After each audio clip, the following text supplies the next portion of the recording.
Bonjour à tous, bienvenue dans ma serre temporaire, et je vais dans cette vidéo vous parler un peu plus de mon utilisation et pourquoi j'utilise ça, et dans quel cas ce serait intéressant que vous l'utilisiez également chez vous pour votre culture. C'est parti.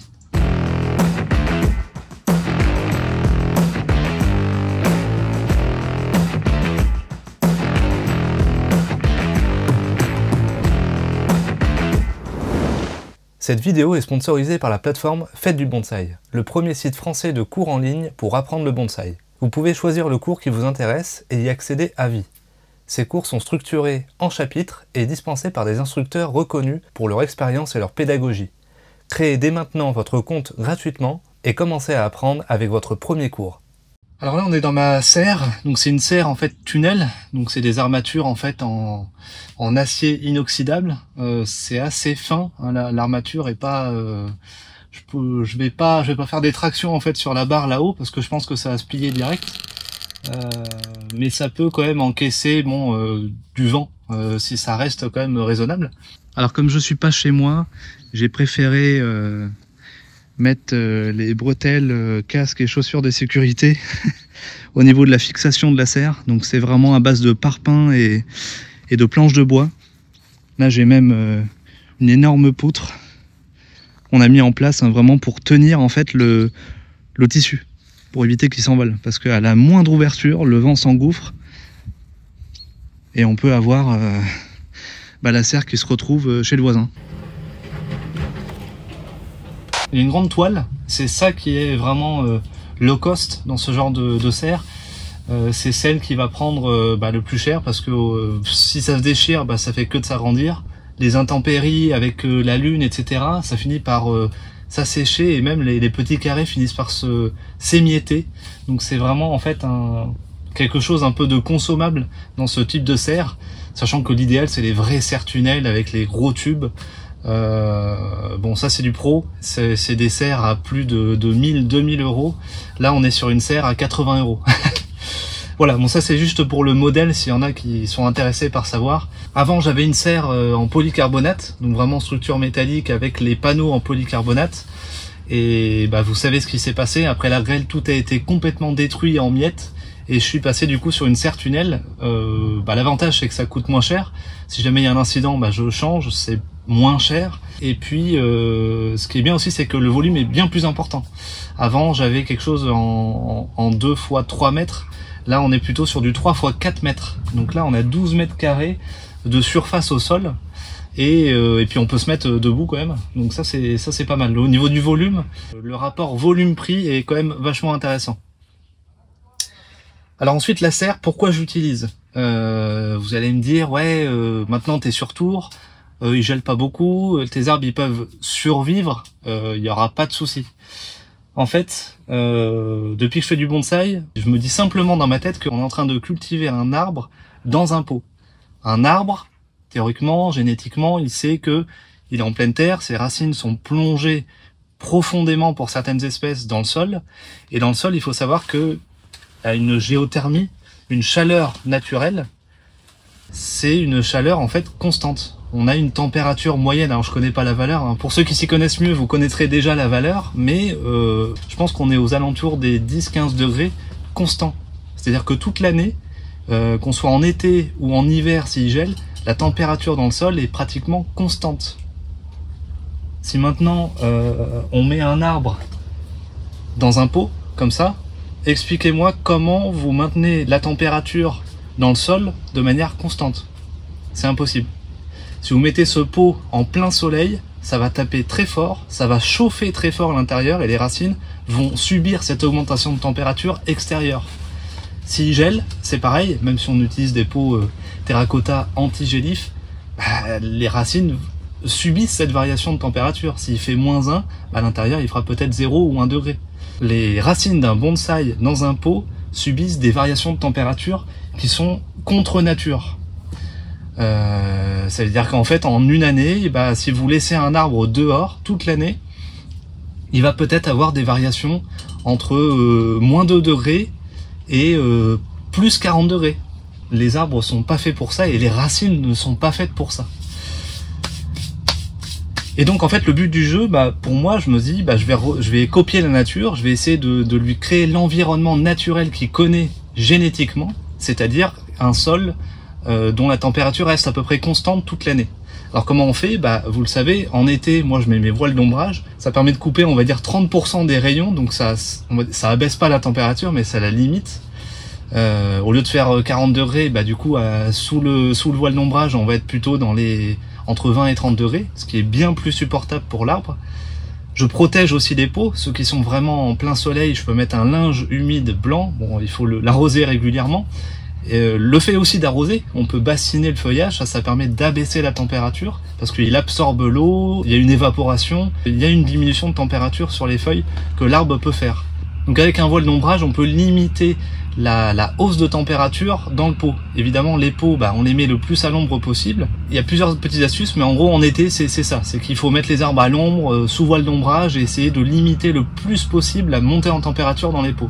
Et en hiver, bien sûr, il y a la serre. La serre, en gros, ça permet d'accumuler de la chaleur venant du soleil dans la serre, et par effet de serre, justement, d'accumuler cette chaleur. Cette chaleur ne va pas repartir. Le fait de faire ça, si jamais il gèle, en fait, dans la serre, en fait, il ne va pas geler. Ou alors, il va geler, mais ça va dégeler très vite. Parce que justement, avec l'accumulation de chaleur, avec l'effet de serre, du coup, les températures remontent très vite. Et donc, c'est de cette manière que je protège les arbres des températures faibles. Donc, je suis sûr que tous les arbres que je mets dans la serre, ils ne vont pas geler. Ça, c'est sûr et certain, les racines seront hors gel. Ça, c'est garanti. Donc ça, c'est quand même exceptionnel pour un arbre de se dire, c'est cool, je vais pas geler et je vais pas cramer tout au long de l'année grâce à ce que je viens de vous dire. Donc protéger un arbre, c'est hyper important. J'entends souvent, ouais, vous surprotégez vos arbres, ils peuvent rester dehors, ça va, ils survivent.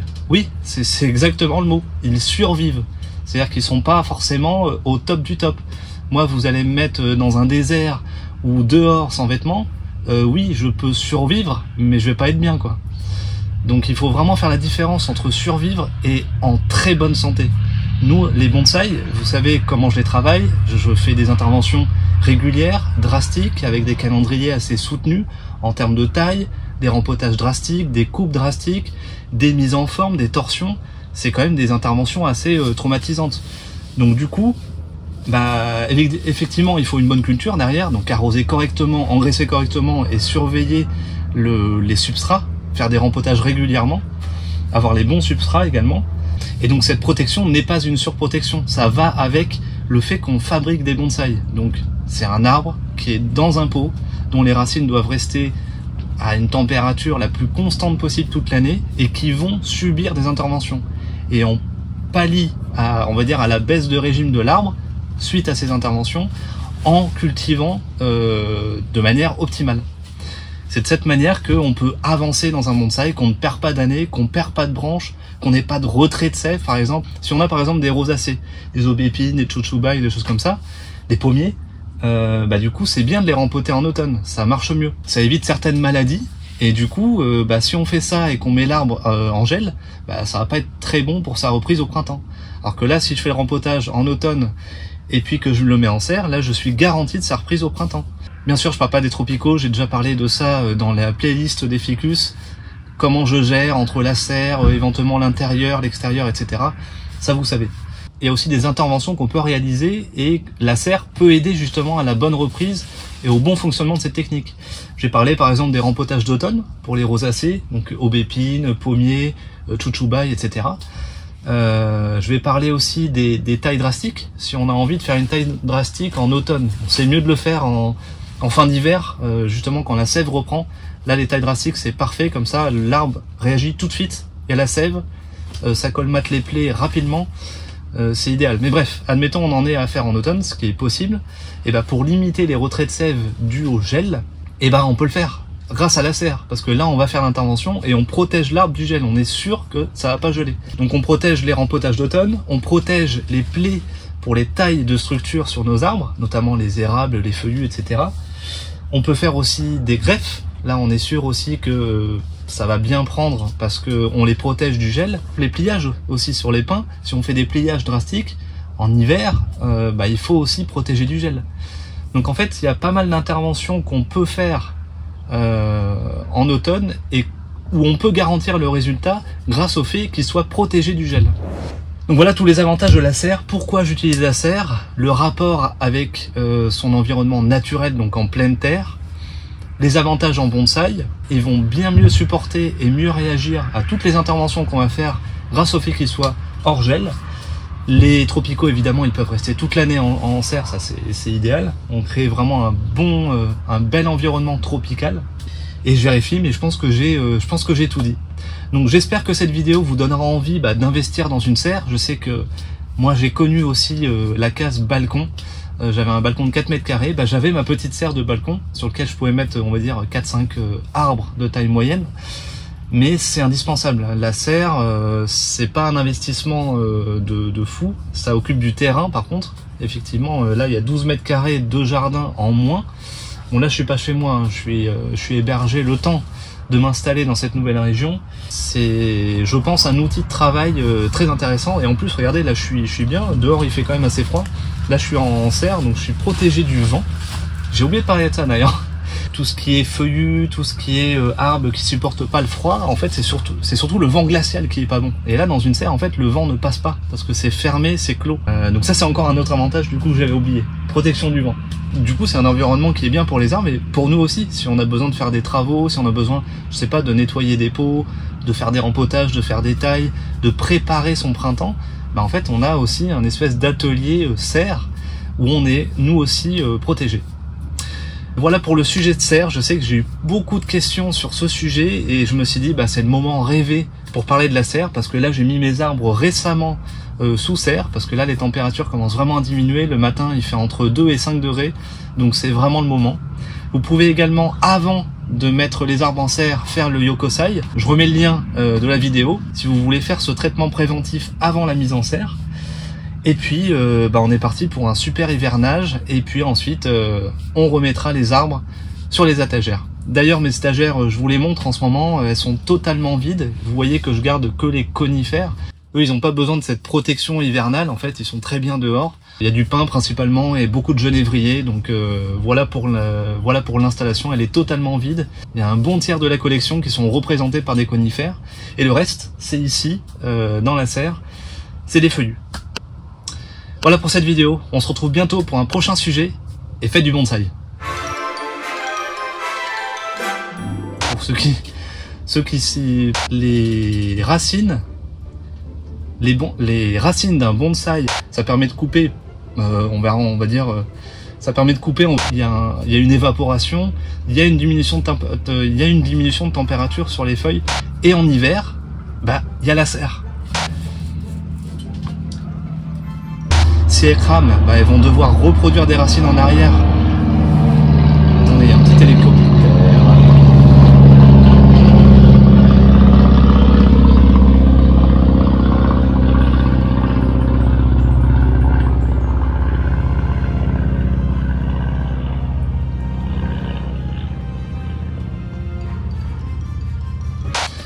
Ça évite certaines maladies. Qu'est-ce que je veux dire d'autre? Je parle vraiment des autres espèces. D'ailleurs, je sais plus ce que je voulais dire. C'est l'hélico là qui m'a complètement perturbé. Là. Ça, c'est un avantage. Protéger. Voilà.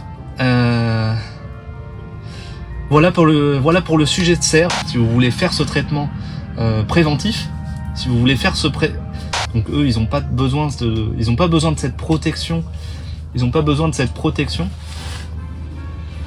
Beaucoup de genévrier. Il